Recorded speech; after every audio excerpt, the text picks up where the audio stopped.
When life gets unpredictable, preparation matters. In medicine, it's all about staying alert, ready for whatever comes through the door. On the road, it's no different.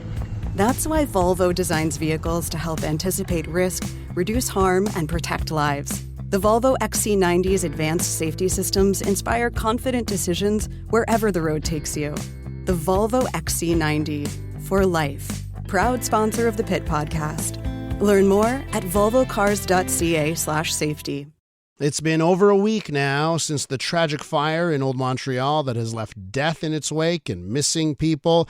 The investigations have begun looking into Airbnb, the platforms involved, but also the owner of the building. One investigative journalist has taken it upon himself to dig deeper into Emile-Haim Benamor's real estate empire, and he joins us now. Zackary Kamel is an award-winning investigative journalist and a producer based right here in Montreal. Zackary, welcome to the show.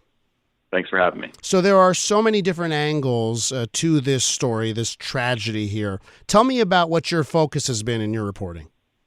Sure. I've been focused on accountability. After the story broke, and it was mentioned that there were people missing, but that also there was a illegal Airbnb operation running out of the building. I thought it was really important to get an understanding of what that operation looked like. So I really laser focused in on trying to figure out who was running that operation, and I was able to uncover a lot of details about that operation. So let's talk about those details. What have you discovered so far? So in my first piece that I released on Tuesday, I reported that the Airbnbs that were operating out of 135 Report, which is the building that burned down, was being operated by a man named Tariq Hassan. And Mr. Hassan was running at least 7 apartments within that building on Airbnb and other short-term rental sites. In my second piece that just came out yesterday, a former housekeeper of his had told me that in addition to those, he was also running several Airbnbs in buildings owned by Mr. Benamor in other parts of the city as well. Okay, and then is it just sheer numbers, volume here of units? Is that an astounding figure? I mean, so there's a data analytics site called Inside Airbnb, which tracks kind of Airbnb data across the world, and they have some pretty good data for Montreal. And according to their website, this man, Mr. Hassan, who went by Ricky on Airbnb, was actually quite prolific. I mean, he was in the top 20 Airbnb renters for the Ville-Marie borough. Okay, and one of the things that you've discovered here, and I know there's been a lot of focus on Airbnb, let's say, the platform, but you've come across a lot on various platforms, Facebook Marketplace among them. So, in your estimation here, is this an issue with a particular platform, or is there a deeper issue here?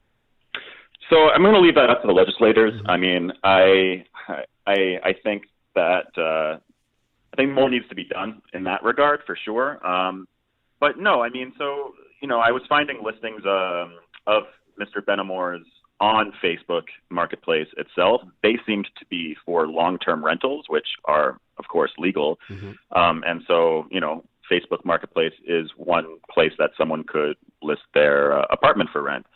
I think the Airbnbs, that were being operated in Benamor's buildings, Mr. Benamor claims that these through his lawyer that these units were all rented to a single tenant, and that it was the tenant who was essentially subletting them illegally on Airbnb.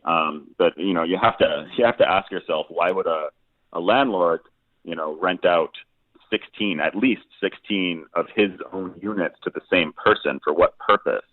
And so, I mean, that's just something that I've been kind of grappling with. But yeah, it's if there's a law in Quebec that says that, whether it's a municipal bylaw or a provincial law that requires you to register with the Minister of Tourism, I mean, I feel like companies should be respecting those laws and not operating outside of them. Yeah, you're bringing up a lot of interesting questions here, especially when you find out one person renting so many units from one individual owner. We're with Zackary Kamel, an award-winning investigative journalist. We're talking about the fire in the Old Port that's now from over a week ago, that tragedy here.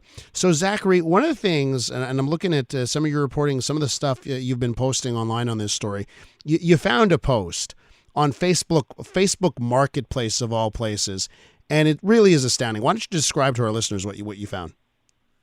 Sure. So in one of Mr. Benamor's buildings located on Notre Dame East, there was a Facebook post by one of his employees listing a beautiful loft apartment in historic neighborhood of Old Montreal. And, there were about 7 photos attached to this. And this was only posted just 2 days ago to Facebook Marketplace. And in one of the photos, if you look carefully, you can see that there's what seems to be a undressed woman sitting up in bed, kind of looking quite perplexed. And there's a suitcase on the ground and a pile of towels on the table, and it's pretty clear that whoever took this photo was trying to busted in on an active Airbnb rental in order to take the photos to list it as a long-term rental. And in one of the photos, you can also see Mr. Benamor himself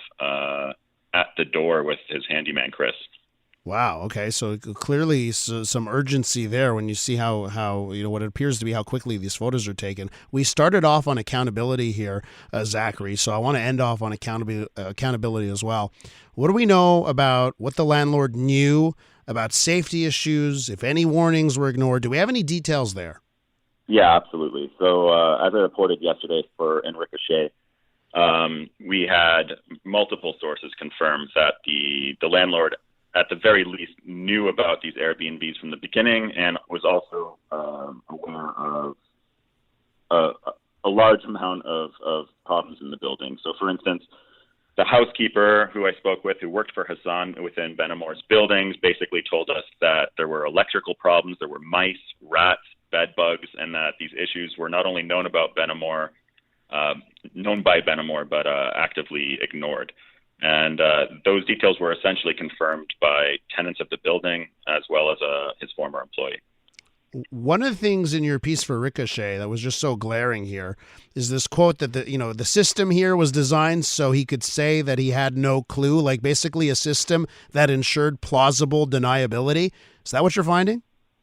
Yeah, I mean, that's what the tenants told me.